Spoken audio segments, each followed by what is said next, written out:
स्वागत है दोस्तों। आप सुन रहे हैं कहानी वार्ता अपने दोस्त विक्रम के साथ। और आज हम सुनेंगे रॉबरी किंग का दूसरा भाग। कहानी अच्छी है और मुझे जानकर खुशी हुई कि बहुत सारे दोस्त बहुत ही व्याकुलता से व्यग्रता से प्रतीक्षा कर रहे थे और उन्हें भी खुशी हुई। और ये जानकर मुझे और ज्यादा खुशी हुई।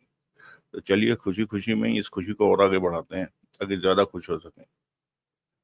Robbery king part 2। ट्रेन अंधेरे में एक जगह खड़ी हो चुकी थी। 15-20 मिनट ट्रेन के कंपार्टमेंट में रहने के बाद बन्नी डिब्बे से नीचे उतरा। यहाँ चारों तरफ अंधेरा था। एसी कंपार्टमेंट 5-6 डिब्बे आगे था। बन्नी ट्रेन से कुछ दूर हट गया और आगे बढ़ने लगा।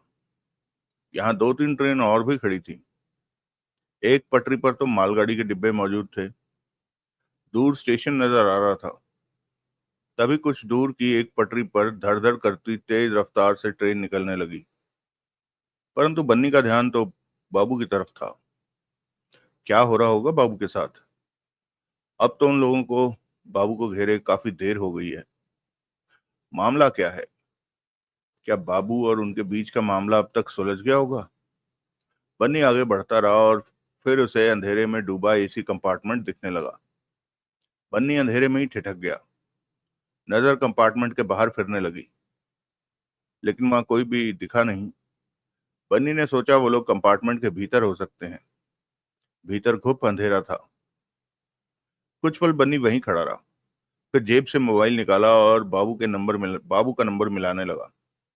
कई बार कोशिश करने पर भी बाबू का नंबर नहीं लगा और फोन स्विच ऑफ आता रहा। बन्नी का दिल धड़क उठा, ये सोचकर कि बाबू सलामत होगा कि नहीं। 10 मिनट और बीत गए, लेकिन एसी कंपार्टमेंट के बाहर या भीतर उसे कोई हलचल नहीं दिखी। बन्नी कंपार्टमेंट की तरफ बढ़ने लगा। वो सतर्क था। उसकी निगाह हर तरफ जा रही थी।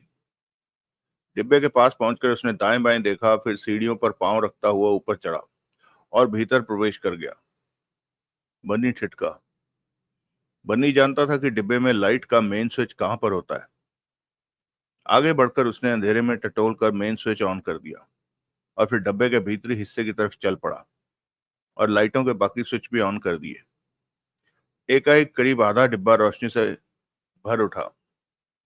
सब कुछ स्पष्ट नजर आया। बाबू मरा पड़ा था। सामने ही सीटों के बीच फर्श पर उसकी लाश पड़ी थी। लाश नंगी थी और आसपास खून बह रहा था। कोई कपड़ा नहीं था उसके जिस्म पर, और कपड़े इधर उधर बिखरे दिख रहे थे। उसके जिस्म को चाकुओं से जगह जगह काटा गया था। स्पष्ट था कि मरने से पहले उसे यातना दी गई थी। बन्नी सकते किसी हालत में खड़ा बाबू की लाश को देखता रह गया। बाबू के मरने का उसे यकीन नहीं आ रहा था। उसका पुराना यार था बाबू। सामने उसकी लाश देखकर बन्नी को दुख हो रहा था।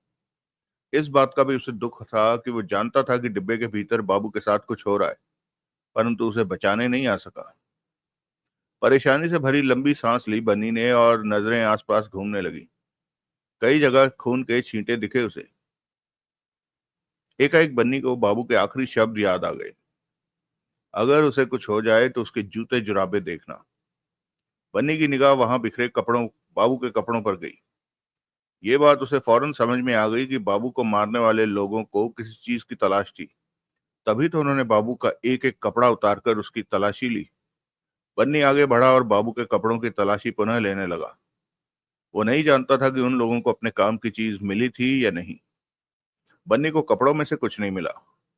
बाबू के पैर भी नंगे थे और एक जूता पास ही पड़ा दिखा। बन्नी ने वो जूता उठाकर चेक किया।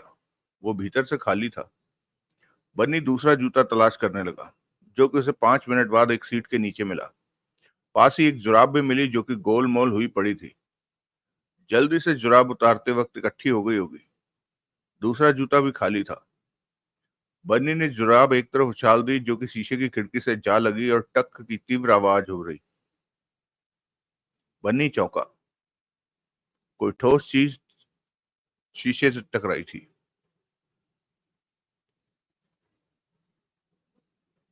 वो फौरन नीचे सीट पर गिरी जुराब की तरफ लपका और उसे उठाकर देखा।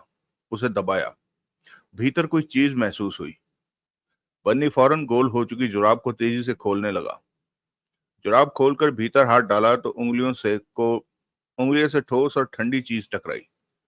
उंगलियों में दबाकर हाथ बाहर निकाला तो एक चाबी उंगलियों में फंसी दिखी। बन्नी के दांत भिज गए चाबी को देखते ही। एक पल में वो इस नतीजे पर पहुंच गया कि बाबू की जान इसी चाबी की वजह से गई है। अगला दृश्य, दिल्ली। फरहान का मोबाइल बजने लगा। रात का 1:30 बज रहा था। हेलो। नींद में ही फरहान ने फोन उठाकर बात की। नींद में हो? इस्माइल की आवाज कानों में पड़ी। तुम इस्माइल? फरहान ने आंखें खोली। बाबू से चाबी ले ली क्या? चाबी बाबू के पास नहीं है। इस्माइल का गुस्से से भरा स्वर कानों में पड़ा। ये क्या कह रहे हो? फरहान उठ बैठा। चाबी उसके पास ही है। उसका मुंह खुलवाओ। चाबी उससे। अब वो मर चुका है। मर चुका है? फरहान के होठों से निकला। चाबी उससे ली नहीं और उसे मार दिया? मेरे किराए के आदमियों ने हुलिया के दम पर मुंबई स्टेशन पर खड़ी ट्रेन में ही उसे पकड़ लिया था। तब ट्रेन खाली हो चुकी थी और वो बाथरूम में छिपा था। चाबी के बारे में उससे जानने की हर संभव चेष्टा की गई। उसके कपड़े उतारकर तलाशी ली गई, परंतु उसके पास चाबी नहीं थी। और उसे मार दिया। उन लोगों ने ऐसा ही किया। ये क्या बेवकूफी कर दी। चाबी उसके पास ही थी। कहीं छिपा दी होगी उसने। उसे मारा क्यों? जिंदा पकड़ा होता तो। मैंने चाबी हासिल करने के बाद उसे मारने के आदेश दिए थे, परंतु उन लोगों ने। इस्माइल भाई, फरहान उखड़े स्वर में कह उठा, गलती तुम्हारी तरफ से रही कि चाबी मिलने से पहले उसकी जान क्यों ली गई। उन लोगों ने मेरा ऑर्डर नहीं माना। तो ऐसे लोगों से तुमने काम ही क्यों लिया? तुम देखो कहीं बाबू ने दिल्ली में किसी को चाबी दे दी हो। उसकी पहचान वालों को चेक करो। मुझे नहीं लगता कि अब हमें चाबी मिल पाएगी। एक और चाबी बनवा लो। इस्माइल की आवाज कानों में पड़ी। बाबू ने 3 सप्ताह की कोशिशों के बाद किसी से डुप्लीकेट चाबी हासिल की थी। उसने हमें कई बार बताया कि बुलेट के ड्राइवर को डुप्लीकेट चाबी बनाने का मौका नहीं मिल रहा, क्योंकि हर ट्रायल के बाद उसे चाबी स्टेशन पर जमा करवानी। फरहान, चाबी दोबारा हासिल करने की कोशिश करो। बुलेट के ड्राइवर से तुम खुद बात करो। यह आसान नहीं होगा। यह जरूरी काम है और जरूर होना चाहिए। तुम्हारे आदमी बाबू को ठीक से संभाल नहीं पाए। अब यही कहते रहोगे या काम भी करोगे? इस्माइल की सख्त आवाज कानों में पड़ी। इससे तो बेहतर था कि हम बाबू को 2 करोड़ देकर उससे चाबी ले लेते और उसके बाद उसे आराम से मार देते। इससे पहले कि बुलेट ट्रेन ट्रायल के लिए दिल्ली से मुंबई के लिए रवाना हो, वो चाबी हमें मिल जानी चाहिए। फरहान ने फोन बंद कर दिया। चेहरे पर गुस्से के भाव थे। वकील और अबू भी उठ बैठे थे। इस समय तीनों एक कमरे में फर्श पर चादरें बिछाए सो रहे थे। बाबू से चाबी नहीं मिली? वकील ने पूछा। नहीं। इस्माइल के किराए के आदमी स्टेशन पर गए थे। वो बाबू को संभाल नहीं पाए और उसे मार दिया। चाबी मिलने से पहले मार दिया? हाँ, फरहान ने गंभीर स्वर में कहा। मेरे ख्याल में इसमें इस्माइल की गलती नहीं थी। ये काम उसने किराए के आदमियों से लिया था। हमारे पास इतने लोग भी तो नहीं है कि एक ट्रेन में से किसी एक को तलाशा जा सके। किराए के आदमी लेने ही पड़ते इस काम के लिए। परंतु सारा काम खराब हो गया। बाबू मर गया। चाबी नहीं मिली। हमें दोबारा चाबी हासिल करनी होगी। बुलेट ट्रेन के ड्राइवर प्रेमचंद गुप्ता को तैयार करना होगा कि वो फिर से डुप्लीकेट चाबी तैयार करके हमें दे। चाबी के बिना हम वो नहीं कर पाएंगे जो करने की प्लानिंग हो चुकी है। चाबी की हमें बहुत सख्त जरूरत है। अगला दृश्य। अगले दिन सुबह फरहान, अबू और वकील प्रेमचंद गुप्ता के घर पहुंचे, जो कि किशनगंज में रेलवे क्वार्टर में ही रहता था। अबू और वकील को दूर ही रहने को कहा और खुद फरहान क्वार्टर पर पहुंचकर दरवाजे को थपथपाया। 20 बरस के युवक ने दरवाजा खोला। गुप्ता जी से मिलना है, फरहान बोला।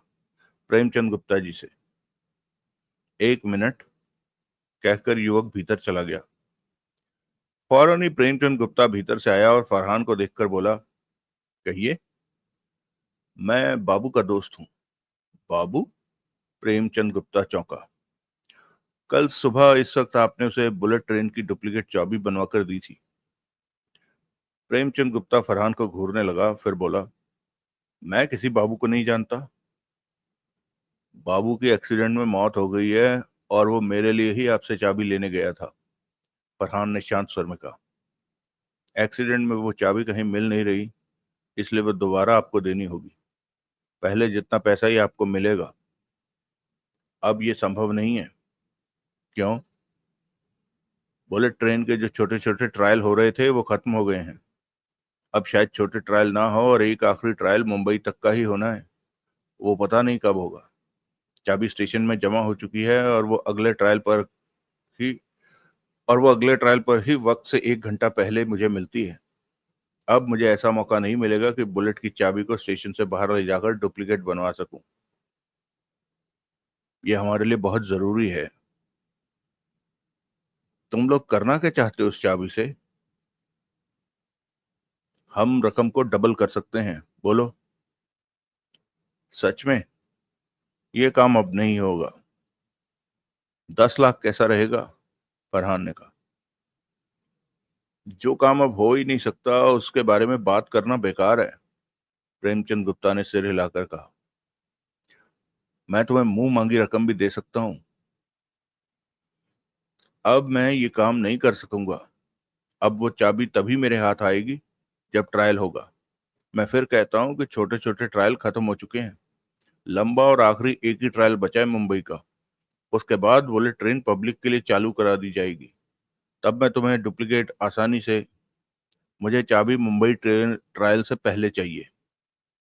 ये काम मैं नहीं कर सकता। स्टेशन पर जाकर कोशिश करो, शायद बात बन जाए। अगला दृश्य। फरहान ने मुंबई फोन करके इस्माइल से बात की। दोबारा चाबी का बनाना आसान नहीं लगता। क्या तुमने ये कहने के लिए फोन किया है? इस्माइल का नाराजगी भरा स्वर कानों में पड़ा। इंजन ड्राइवर कहता है कि ट्रायल समाप्त हो चुके हैं। चाबी स्टेशन में जमा करवा दी गई है। एक आखिरी लंबा ट्रायल दिल्ली से मुंबई तक का बचा है। जिस दिन होगा तभी उसके हाथ में चाबी आएगी। और फरहान, मुझे बुलेट ट्रेन की डुप्लीकेट चाबी चाहिए, वरना मुसीबत हमें घेर लेगी। तो अब मैं क्या करूं? चाबी स्टेशन में जमा है। हाँ। पता करो कि बुलेट ट्रेन की चाबी किसके अंडर है। उसे मोटा पैसा देकर तैयार करो कि वो डुप्लीकेट चाबी तैयार करके तुम्हें दे दे। हमें हर हाल में चाबी चाहिए, वरना हमारा प्लान फेल हो जाएगा, इस्माइल ने गुस्से से कहा। मैं आज ही ये कोशिश शुरू कर देता हूँ। तुम जानते हो ना कि हम क्या करने वाले हैं? हाँ। तो फिर कोशिशों वाली बात मत करो, काम करके दिखाओ। ऊपर जवाब देना है हमने। अगला दृश्य। मुंबई। बन्नी अगले दिन दोपहर को 1 बजे सोकर उठा। रात देर से वापस पहुंचा था। सुबह के 4:30 बज गए थे घर पहुंचते पहुंचते। बाबू की लाश आंखों के सामने घूमती विचलित कर रही थी। सोने की कोशिश करता तो बाबू की खून में डूबी लाश आंखों के सामने घूमने लगती। फिर जाने कब नींद आ गई। अब आंख खुलते ही सबसे पहले रात की बातें आंखों में आई। फिर मस्तिष्क उस चाबी पर जा अटका। चाबी। बन्नी फौरन उठा और सामने दीवार पर कील ठोक कर उस पर कपड़े लटका रखे थे। वहां से पैंट उठाई और जेब में से चाबी निकालकर वापस बेड पर आ बैठा। चाबी को देखने लगा और सोचा कि ये चाबी किस जगह की हो सकती है। बैंक लॉकर की? नहीं। ये अजीब सी चाबी किसी लॉकर की नहीं हो सकती। अलमारी की भी नहीं लगती। चाबी के ऊपर खास प्लास्टिक का हुड बना था। ऊपर से चाबी चपटी थी, परंतु नीचे आते आते गोल हो रही थी और बीच में 4 चूड़ियां भी थी। ये किसी खास जगह की चाबी है। इसकी बनावट भी हटके है। बन्नी नहीं समझ सका कि ये चाबी कहाँ की है, परंतु ये कीमती है, इसका एहसास था उसे। क्योंकि बाबू ने इसी चाबी की खातिर अपनी जान दे दी, परंतु चाबी उन लोगों को नहीं दी। इस चाबी के बारे में जानने का उसे एक ही रास्ता दिखा। रात स्टेशन पर जिन बदमाशों को उसने पहचाना था, उनमें से किसी को टटोल कर जाना जाए कि मामला क्या है। बन्नी तैयार होने के लिए उठ खड़ा हुआ। ये 2 कमरों का छोटा सा घर बन्नी का ही था। जीवन भर में आज तक जितने भी गड़बड़ के काम किए थे, उनसे सिर्फ ये घर ही खरीद पाया था। अगला दृश्य।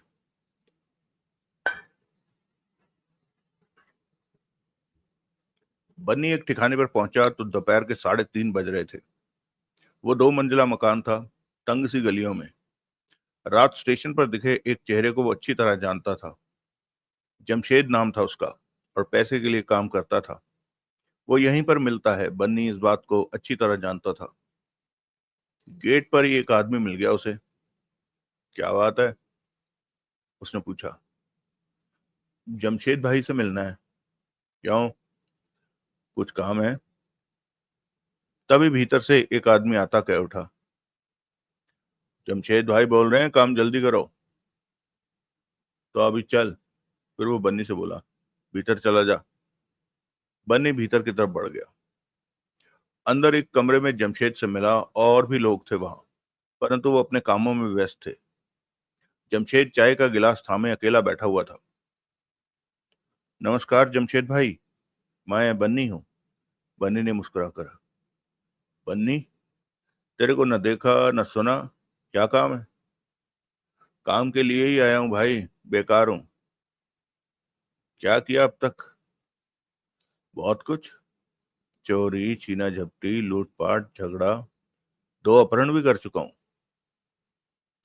जमशेद ने सिर से पांव तक बन्नी को देखा। 20 सालों से यही सब कुछ कर रहा है तू? नहीं, सॉरी, 20 सालों से यही सब कुछ कर रहा हूँ। 20 सालों से? और अभी भी तू फटे हाल लगता है। जमशेद ने मुंह बनाया। किस्मत ही धोखा दे जाती है। रात आपको देखा तो सोचा आपके पास काम के लिए आऊं। रात? कहाँ देखा? प्लेटफॉर्म पर भाई। तब तुम्हारे साथ और भी लोग थे। तो वहां क्या कर रहा था? दिल्ली से आने वाली ट्रेन में किसी को लेने गया था, परंतु वो आया ही नहीं। लेकिन मैंने सब कुछ देखा।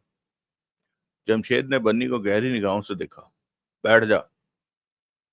बन्नी फौरन बैठ गया। इसी पल जमशेद की जेब में पड़े फोन की बेल बजने लगी। बोल।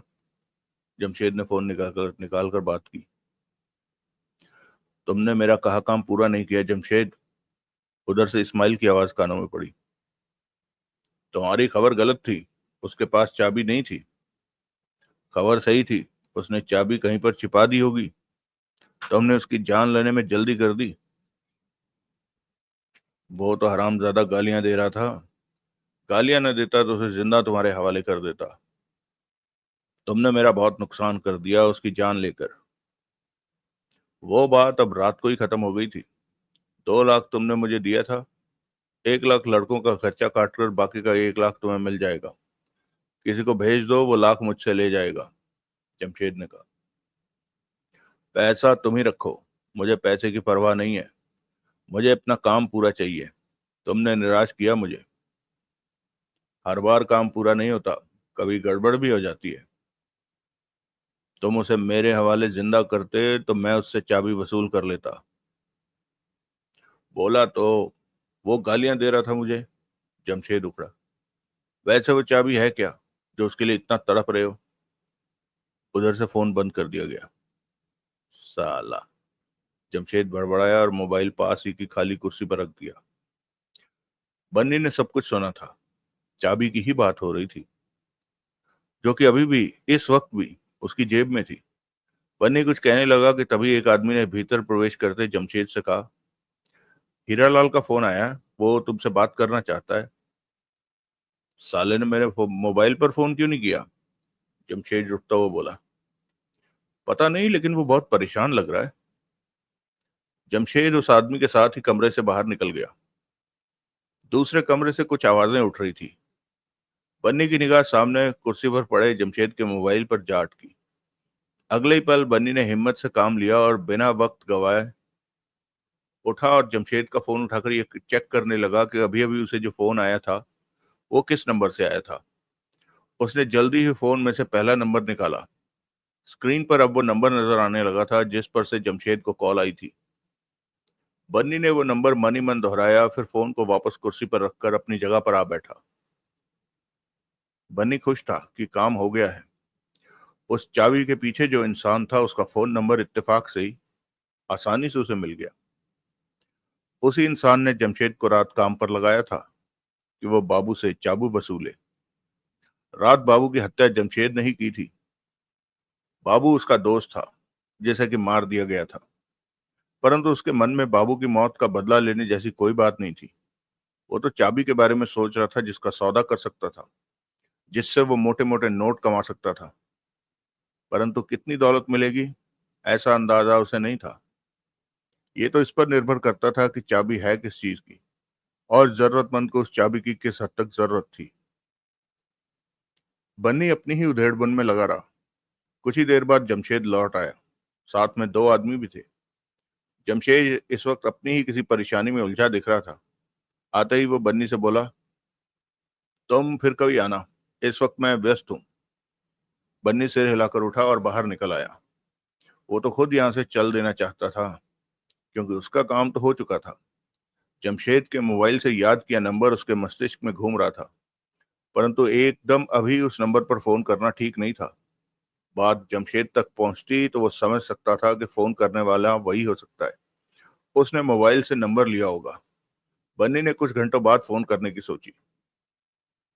अगला दृश्य, दिल्ली, शाम 5 बजे। फरहान, वकील और अबू नई दिल्ली रेलवे स्टेशन पर पहुंचे। मौजूद तो वो 12 बजे से ही थे और इस बात को जानने की चेष्टा कर रहे थे कि बुलेट ट्रेन की चाबी किसके पास रहती है। शाम 5 बजे तक उन्हें पता चल गया कि बुलेट ट्रेन की चाबी assistant station master Sunil Mehta नाम के आदमी के अंडर है। 2 घंटों से वो सुनील मेहता की तलाश करते उस पर नजर रख रहे थे। आखिरकार 5 बजे उन्हें मौका मिला सुनील मेहता से बात करने को। तब सुनील मेहता स्टेशन पर अपने ऑफिस में अकेला था। ट्रेनों और अनाउंसमेंट का शोर बराबर गूंज रहा था। हमेशा ही रहने वाली भीड़ स्टेशन पर नजर आ रही थी। तीनों उसके ऑफिस में जा पहुंचे। सुनील मेहता थका सा आराम करने के अंदाज में कुर्सी पर बैठा हुआ था।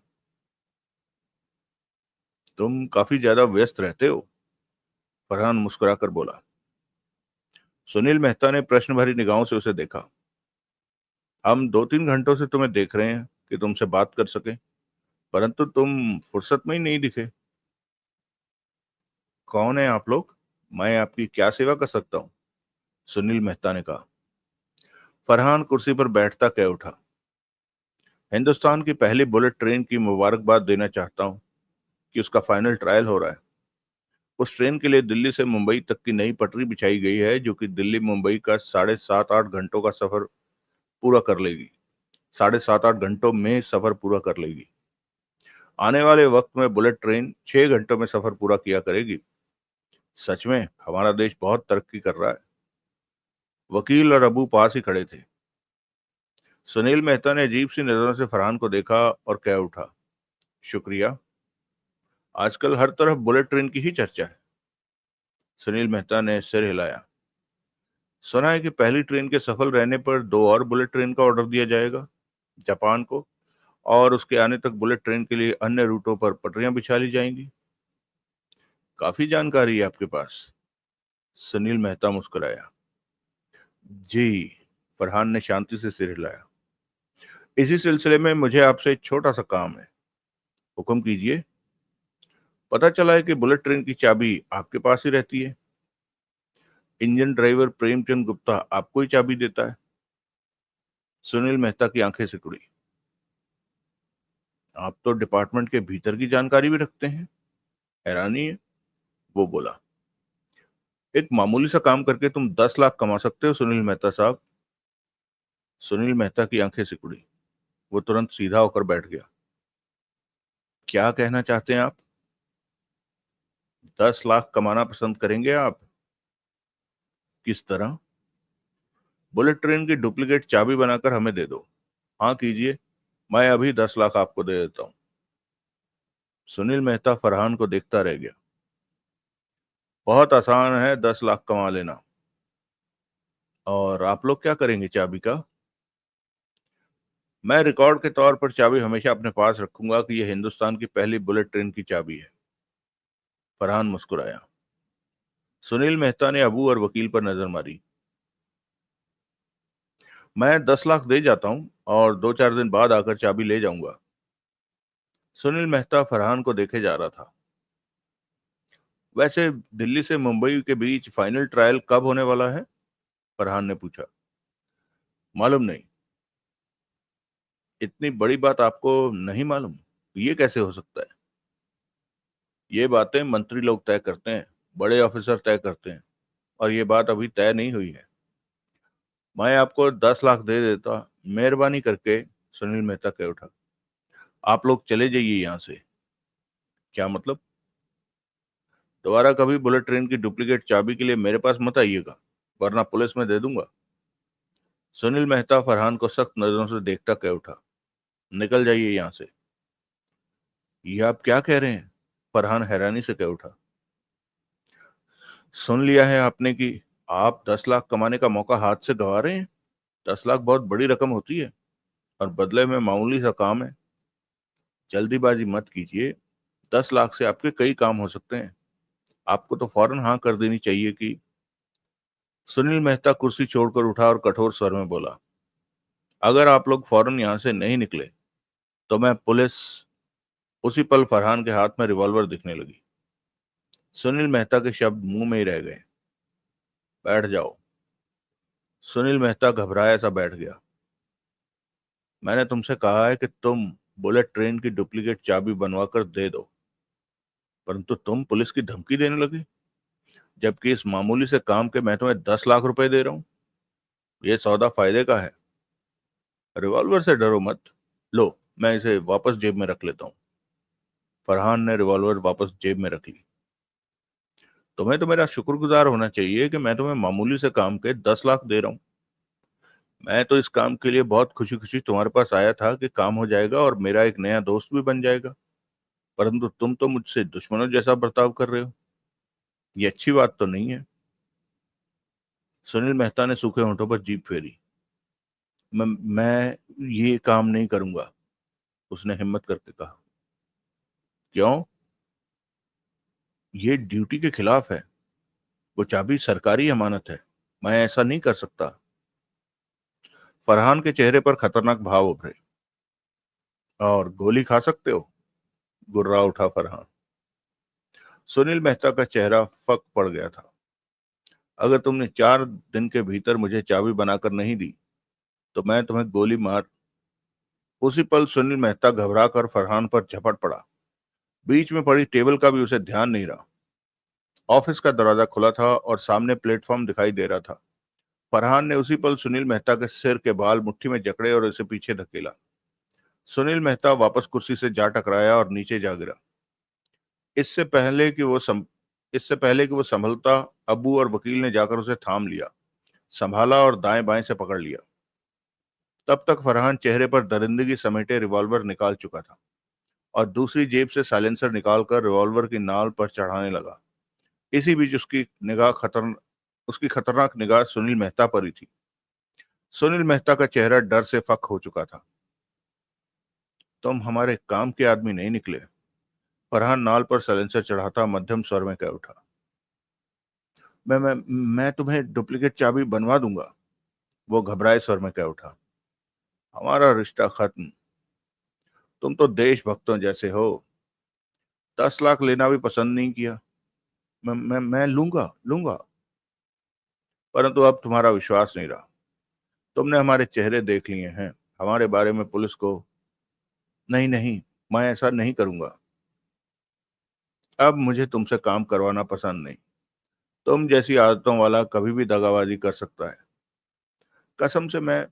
इसे छोड़ दो। अबू और वकील उसे छोड़कर दरवाजे की तरफ बढ़े। सुनील मेहता के चेहरे पर दहशत नाच रही थी। मैं तुम्हें मुफ्त में चाबी।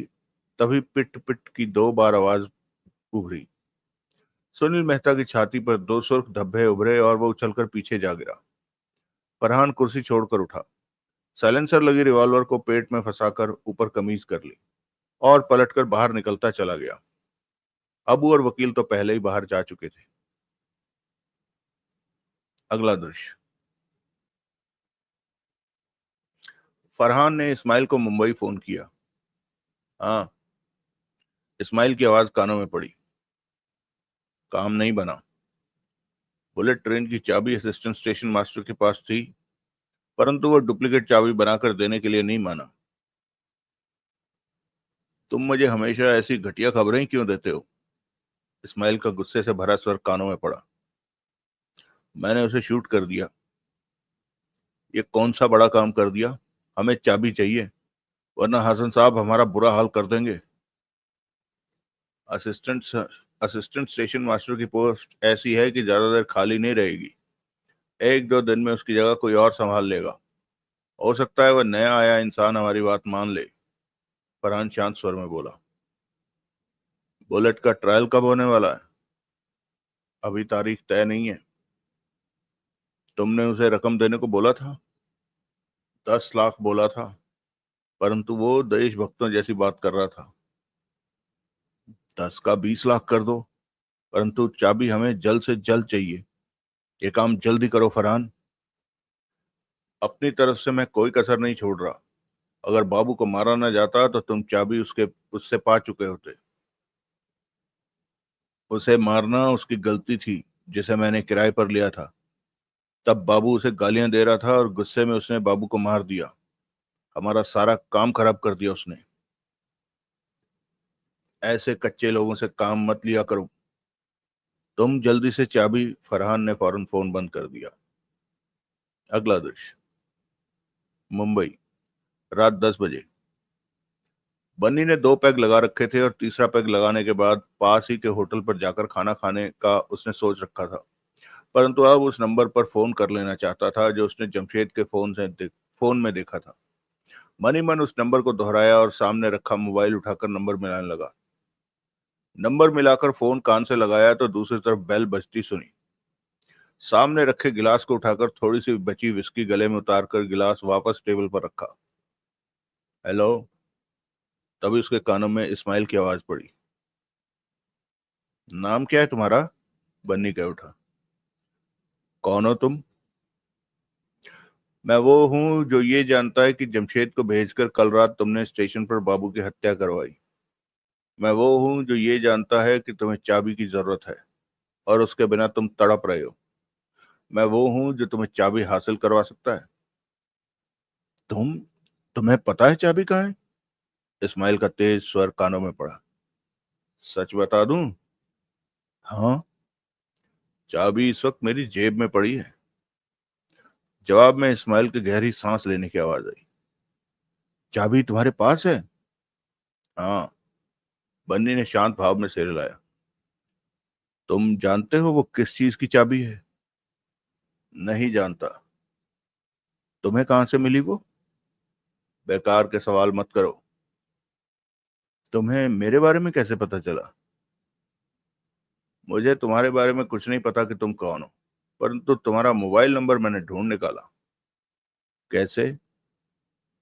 तुम्हें बेकार के सवालों की आदत है या आज ही ऐसे सवाल कर रहे हो? तुम हो कौन? तुम्हारा नाम? मैंने पूछा तुम्हारा नाम।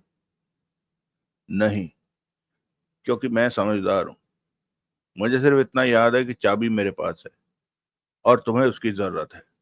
मैंने तुमसे यह भी नहीं पूछा कि चाबी किस चीज की है। मुझे सिर्फ नोटों की जरूरत है, नोटों की, बस। इस बात की क्या गारंटी है कि ये वही चाबी है जो मुझे चाहिए? इस्माइल ने उधर से कहा। ये वही चाबी है। कैसे? बाबू ने ट्रेन में मुझे संभाल कर रखने को दी थी और कहा था कि उसे मुंबई स्टेशन पर खतरा हो सकता है। उसने भी नहीं बताया कि चाबी कहाँ की है? नहीं, मैंने पूछने की जरूरत नहीं समझी। मुझे सच में हैरानी है कि तुम्हें मेरा फोन नंबर कैसे मिल गया। काम की बात करो। क्या चाहते हो? चाबी के बारे में रकम बोलो, बन्नी ने कहा। 5 लाख। इससे तो बेहतर है मैं चाबी को किसी नाले में फेंक दूं। तुम्हारी नजरों में चाबी की अगर इतनी ही कीमत होती तो कल बाबू की जान नहीं गई होती। सौदा पटाना है तुमने कि नहीं? 10 लाख। सोच लो, तब तक मैं गिलास तैयार कर लूं। उसके बाद बन्नी ने आराम से गिलास तैयार किया, घूंट मारा, फिर फोन कान से लगाया। सोचा, मैं 15 लाख से ज्यादा नहीं दे सकता, ये मुझे मंजूर नहीं। तुम क्या चाहते हो? अभी नहीं बता सकता, क्योंकि मैं चाबी की अहमियत नहीं जानता। नमस्कार, हम फिर बात करेंगे। कहने के साथ ही बन्नी ने फोन बंद कर लिया और हाथ में थामे फोन को घूरता बड़बड़ाया, अभी बजेगी बेल। 1, 2, 3, 4, 5। फोन बज उठा। फंस रहा है मुर्गा, पुनः बड़बड़ाया बन्नी। कुछ पलों तक उसने फोन बजते रहने दिया, फिर कॉलिंग स्विच दबाकर फोन कान से लगाते कह उठा, अब क्या है? 20 ले लो। अच्छा, अभी तो तुम कह रहे थे कि 15 से ज्यादा नहीं दे सकते। 20 पर सौदा पक्का? जल्दी मत करो, मुझे चाबी की कीमत के बारे में पता कर लेने दो, उसके बाद। ये चाबी 2 कौड़ी की भी नहीं है, हमें इसकी जरूरत है तो तुम्हें 20 लाख दे रहे हैं। ये तो तुम कहते हो, मुझे भी तो सच्चाई पता कर लेने दो। 20 लाख अच्छी कीमत मिल रही है तुम्हें, तुम। अभी मैं सौदा करने के मूड में नहीं हूं, मुझे बार बार फोन मत करो। बाबू ने ट्रेन में मुझे बताया था कि इस चाबी की कीमत करोड़ों में है, और तुम सिर्फ 20 लाख थमाने के फेर में हो। ये तो कमीनगी है। इस्माइल की आवाज नहीं आई। जिस फोन से मैं बात कर रहा हूं वो चोरी का है, इसके दम पर तुम मुझ तक नहीं पहुंच सकते। अगर बार बार तुमने मुझे फोन करके तंग किया है तो मैं फोन को ही नाले में फेंक दूंगा। मैं देखना चाहता था कि तुम इस चाबी का मुझे क्या देते हो। 20 लाख मुझे पसंद नहीं आया, मैं तो करोड़ों की आस लगाए बैठा था। अब इसका कोई और ग्राहक, कोई 100 रुपए में भी तुमसे ये चाबी नहीं लेगा। ऐसा हुआ तो तुम्हें 10 लाख में दे दूंगा। क्यों वक्त बर्बाद करते हो? हम तो। बाबू मुझे गलत नहीं कह सकता कि इसकी कीमत करोड़ों में है, बन्नी ने कहा और फोन बंद करके टेबल पर रखा, और गिलास उठाकर एक साथ 2 घूंट भरे और गिलास रख दिया। फोन फिर बजने लगा। बन्नी ने टेबल पर रखा नमकीन उठाकर खाया। फोन बजकर बंद हो गया। बन्नी के चेहरे पर सोच के भाव नजर आ रहे थे, आंखें नशे से भारी हो रही थी। फोन पुनः बजने लगा। बन्नी ने बात की, अब क्या हो गया? 50 लाख दूंगा तेरे को चाबी के बदले। बन्नी का शरीर जोरों से हिला। 50 लाख? इतना पैसा उसने अपने हाथ में कभी नहीं देखा था। फौरन ही संभाला बन्नी ने खुद को। वो भी पुराना खिलाड़ी था। नाम क्या है तेरा? इस्माइल। तू अपना बता। बताऊंगा, जब रकम मुझे ठीक लगेगी। बेवकूफ, मैंने 50 लाख बोला है। चिल्लाता क्यों है? बहरा नहीं हूं मैं। बाबू ने कहा था कि चाबी की कीमत करोड़ों में है। इस्माइल की आवाज नहीं आई। अब फोन करके मुझे तंग मत। ठीक है, तेरे को 1 करोड़ दूंगा।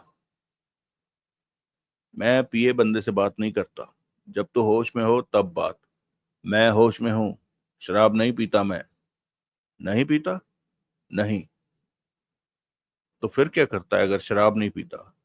बिना पिए ही बहक गया। लगता है तेरे को विश्वास नहीं आ रहा कि मैंने चाबी के बदले तेरे को 1 करोड़ देने को कहा है।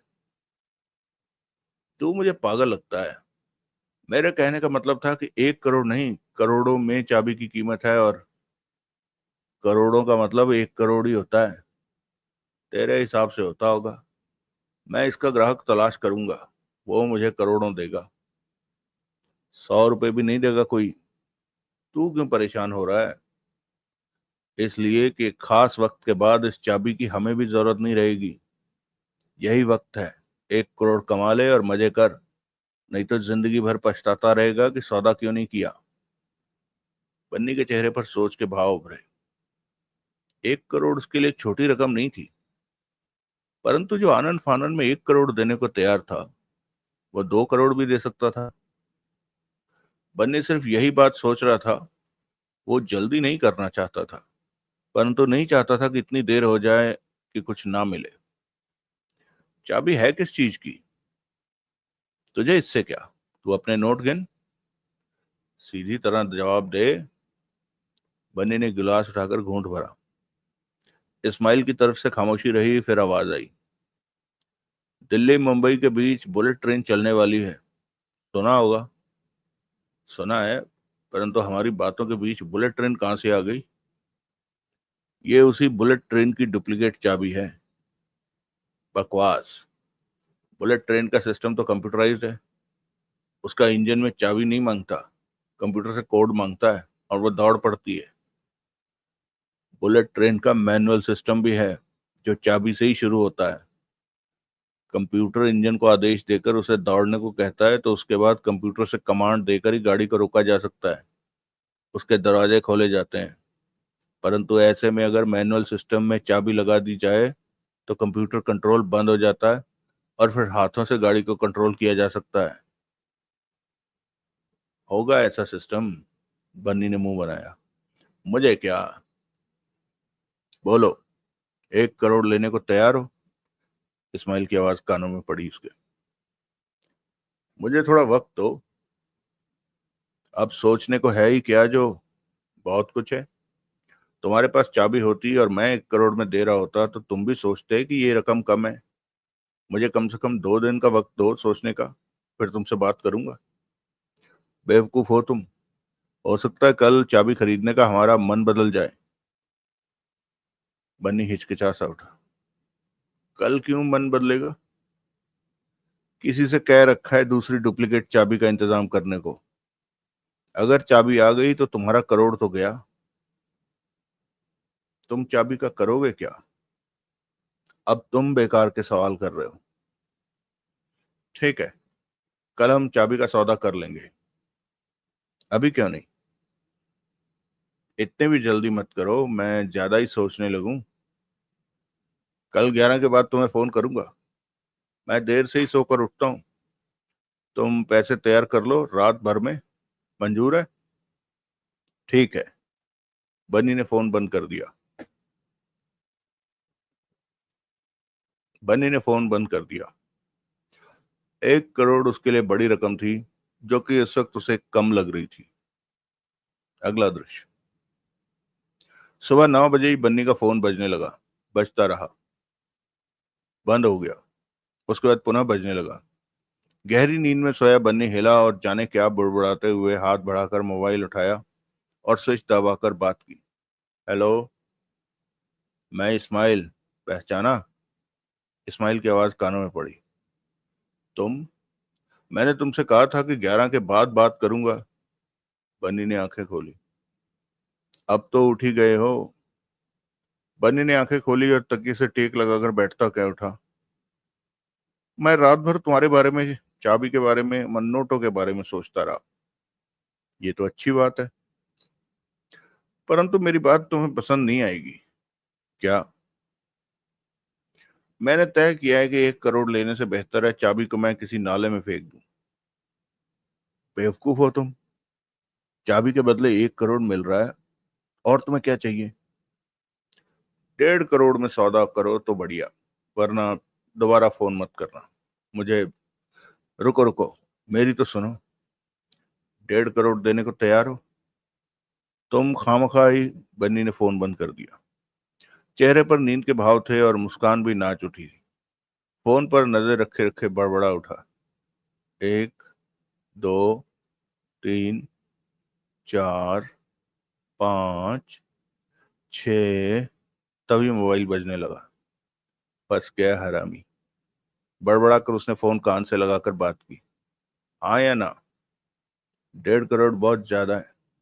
अब की बार मैं फोन बंद करके इसे किसी नाले में फेंक दूंगा, ताकि तुम मुझे तंग ना कर सको। ठीक है, ठीक है। इस्माइल ने गहरी सांस लेने की आवाज दी। 1.5 करोड़ में चाबी का सौदा मुझे मंजूर है। नोट असली चाहिए बच्चे, असली ही मिलेंगे। जब इंतजाम कर लो तो मुझे फोन। नोट तैयार है। इस्माइल की आवाज कानों में पड़ी। कहाँ मिलते हो? 1.5 करोड़ तैयार है। हाँ। हैरानी है, इतनी बड़ी रकम को हाथों हाथ कहते हो कि तैयार है। तुम आखिर हो कौन? इस्माइल। ये तो तुम्हारा नाम हुआ, परंतु मुझे लगता है अब की बार मुझे फोन बंद करना पड़ेगा। तुम शायद 1.5 करोड़ लेना नहीं चाहते। बनी ने लंबी सांस ली और बोला, लेन देन सिर्फ तेरे और मेरे बीच होगा। तू अकेला आएगा? ठीक है, तू ही आना। तेरी आवाज पहचानने के बाद ही मैं चाबी दूंगा और नोट लूंगा। ठीक है। तेरे साथ कोई आदमी नहीं होगा, पास में भी नहीं और दूर भी नहीं। ठीक है। तुझसे मिलने से पहले ही मैं अपनी पूरी तसल्ली करूंगा। अगर मुझे शक हुआ कि तू अकेला नहीं है तो मैं तेरे से नहीं मिलूंगा और अपना फोन भी किसी नाले में फेंक दूंगा कि दोबारा तू मुझसे बात ही ना कर सके। मैं अकेला ही आऊंगा, जैसा तुमने कहा है वैसा ही होगा। लेकिन मुझे तुम पर भरोसा नहीं है, इसलिए मैं अकेला नहीं आऊंगा। मेरे साथ 2-4 लोग होंगे, परंतु वो मेरे साथ नहीं होंगे। हम पर नजर रख रहे होंगे कि अगर तुम गड़बड़ करो मेरे साथ तो वो सामने आ जाएं। वैसे वो नहीं जानते होंगे कि हम क्या कर रहे हैं, जबकि बन्नी का इरादा साथ में किसी को भी लेने का नहीं था। मेरी तरफ से कोई चालाकी नहीं होगी। मैं तुम्हें 1.5 करोड़ दूंगा और चाबी ले लूंगा, फिर हम कभी नहीं मिलेंगे। बेशक तुम चालाकी करके देख लेना, बच नहीं पाओगे। बनी ने कठोर स्वर में कहा। अब मैं फोन बंद कर रहा हूं और 2 घंटे बाद तुम्हें फोन करके जगह बताऊंगा कि हमने कहां पर मिलना है। अगला दृश्य। दोपहर के 2:40 हो रहे थे। बन्नी इस वक्त बांद्रा के बस स्टॉप से कुछ दूरी पर मौजूद था। सामने सड़क थी। धड़ाधड़ ट्रैफिक आ जा रहा था। वाहनों के इंजनों और हॉर्नों का शोर जैसे बिना रुके कानों में पड़ रहा था। बस स्टॉप पर काफी लोग मौजूद थे। बसें आ रही थी। लोग उस पर चढ़ जाते थे। बस चली जाती थी। दूसरी बस आने तक लोग और आ जाते। पीछे लगे फुटपाथ पर से भी लोग आ जा रहे थे। बन्नी ने इस्माइल को 2:30 का वक्त दिया था बस स्टॉप पर मिलने का। अब 2:40 हो गए थे, परंतु बन्नी को अभी तक कोई ऐसा आदमी नहीं दिखा जिसके पास सूटकेस जैसा कोई साधन हो जिसमें 1.5 करोड़ आ सकता हो। इसके साथ ही बन्नी की निगाह बस स्टॉप और आसपास की जगहों पर ऐसे आदमियों को पहचान कर रही थी जो कि वहां टिका पड़ा हो, परंतु ऐसा कोई भी नजर नहीं आया उसे। इस्माइल को 1.5 करोड़ लेकर अब तक आ जाना चाहिए था।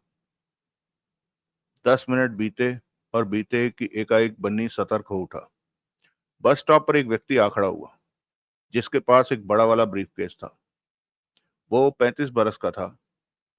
5 फुट 8 इंच लंबाई रही होगी उसकी। सामान्य सेहत थी। एक निगाह देखने पर वो किसी दफ्तर में काम करने वाला व्यक्ति लग रहा था। सादी सी कमीज पैंट पहन रखी थी। बन्नी सोचने लगा कि क्या ऐसा आदमी उसे 1.5 करोड़ दे सकता है। साला कहीं फ्रॉड तो नहीं कर रहा उसके साथ। बन्नी अपनी जगह पर खड़ा उसे देखता रहा। उसने कोई जल्दी नहीं की आगे बढ़ने की।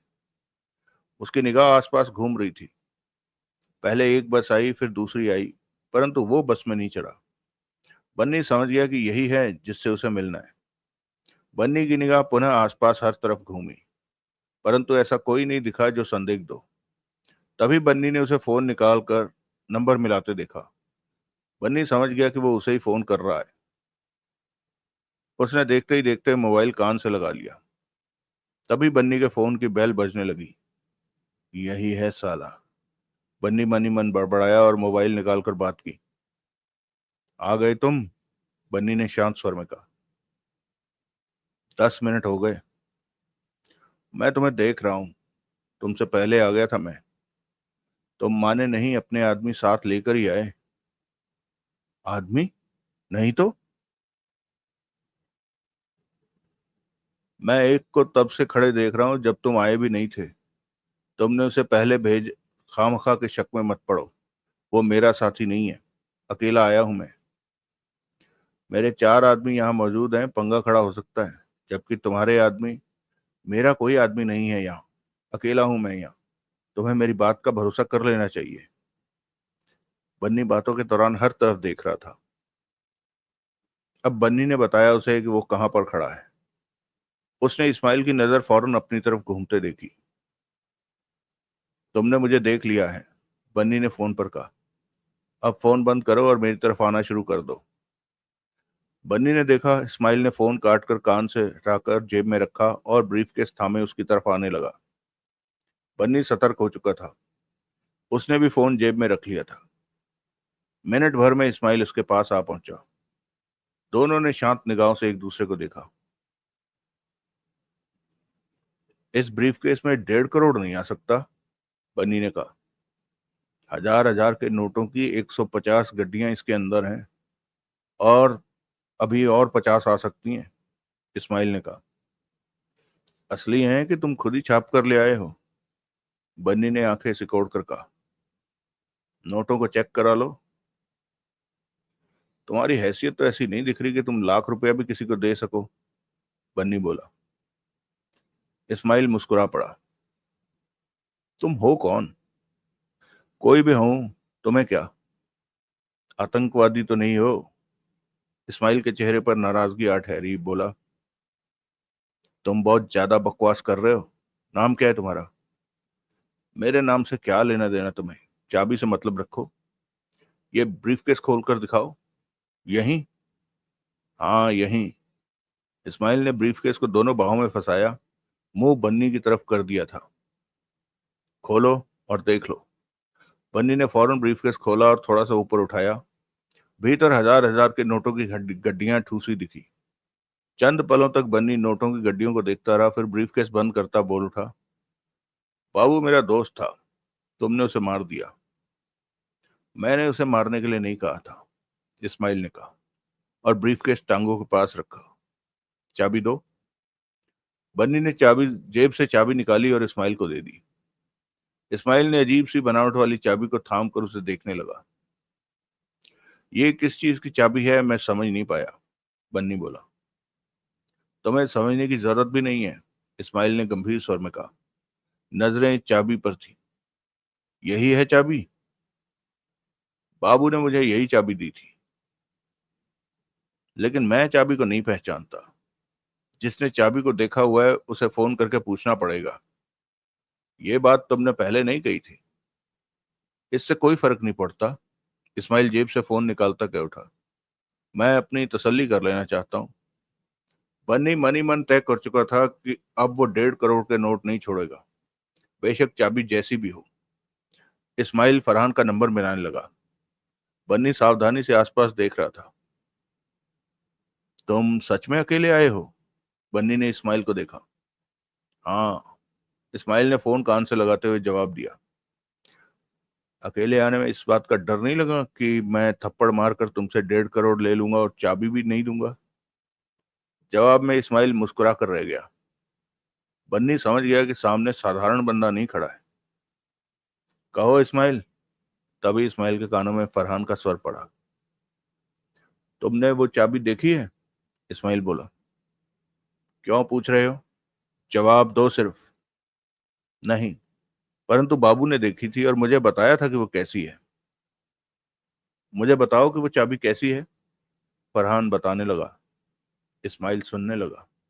निगाह हाथ में पकड़ी लंबी चाबी पर थी। फरहान उसके हाथ में पकड़ी चाबी का हुलिया बता रहा था। इस्माइल समझ गया कि ठीक चाबी उसके हाथ में आ गई है। उसने फोन बंद कर दिया। बन्नी की निगाह इस्माइल पर थी। क्या बोलता है तुम्हारा आदमी?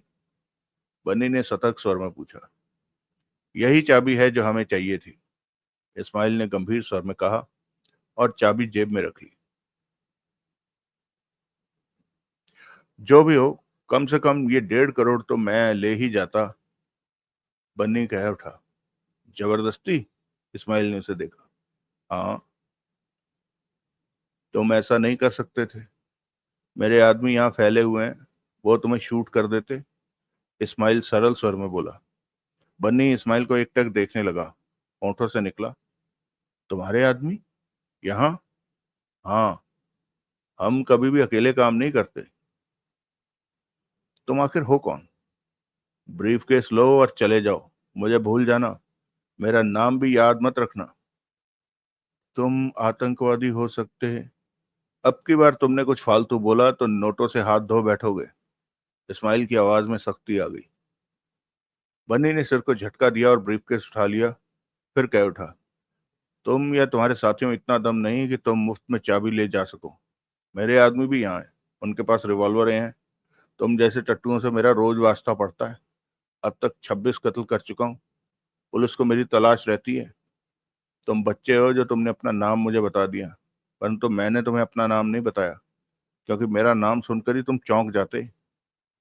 बन्नी अपनी हेकड़ी मारने से बाज नहीं आया।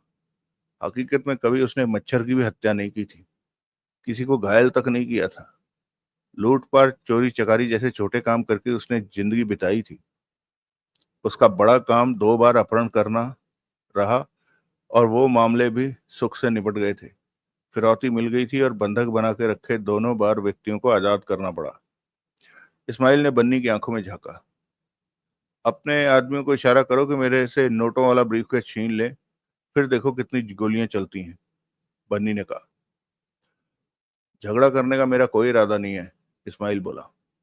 मैं अपने किसी काम में शोर नहीं चाहता।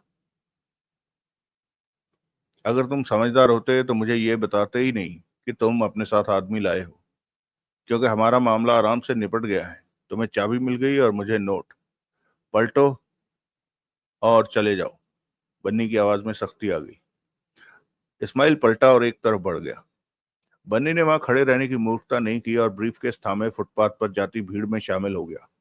वो इस बात का पूरा ध्यान रख रहा था कि उसके पीछे कोई ना हो, परंतु इस भीड़ में यह पता करना मुमकिन नहीं था। चलिए दोस्तों, इस कहानी को आज यहीं रोकते हैं।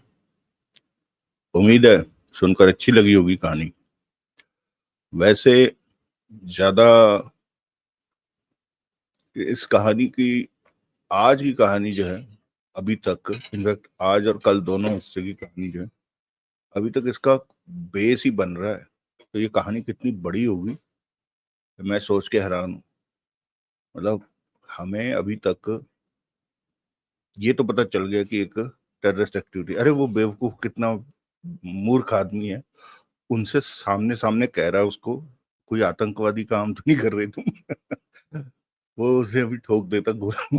मतलब वैसे मैंने देखा ही ये जो ये होते हैं ना, हमने फिल्मों में देखे होंगे, वो जो पकिया टाइप होते हैं, जो वो होता है ना, वो था वो, कौन सी फिल्म में था यार, वो टक्कर मारता है जो। ये वैसा आदमी दिख रहा था मुझे, मैं जब पढ़ रहा था ना कि ये बन्नी, वही दिख रहा था मुझे। खैर, तो डेफिनेटली कोई ना कोई है तो बड़ी साजिश। अच्छा, इसमें देवराज चौहान के काम की चीज क्या है? वो काम की चीज है वो सोना। अब मुझे लग रहा है कि ये है बन्नी, और विनय बरूटा को तलाश है रंगीला की। तो क्या ये रंगीला होगा या इसका कोई आदमी रंगीला होगा? खैर, देखते हैं। लेकिन मुझे अभी तक बहुत अच्छी लगी, बहुत, मतलब इसकी जो प्लॉट है वो बहुत जबरदस्त गहराता जा रहा है। और जो वो फरहान गया था स्टेशन मास्टर के पास, वो, ऐसा होता नहीं है वैसे। मतलब होता क्या है कि जितने भी ये, क्योंकि ये सब अंग्रेज के बनाए हुए डिपार्टमेंट्स हैं, उसके बनाए हुए वो है, रूल्स एंड रेगुलेशंस हैं। तो ये जितने भी, इवन जो नॉन गेस्टेड रैंक्स होते हैं ना, उनमें भी साल में कम से कम एक बार उनकी बकायदा विजिलेंस से बातचीत करवाई जाती है।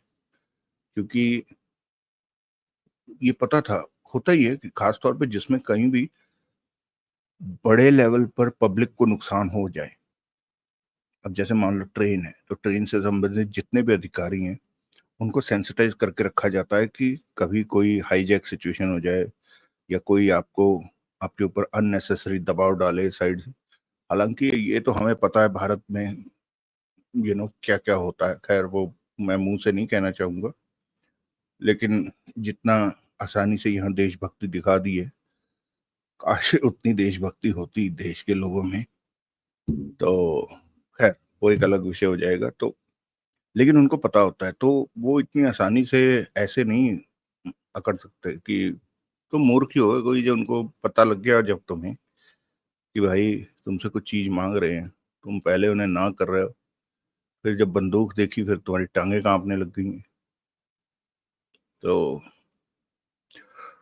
लेकिन कुल मिलाकर कहानी अच्छी लग रही है, तो देखते हैं।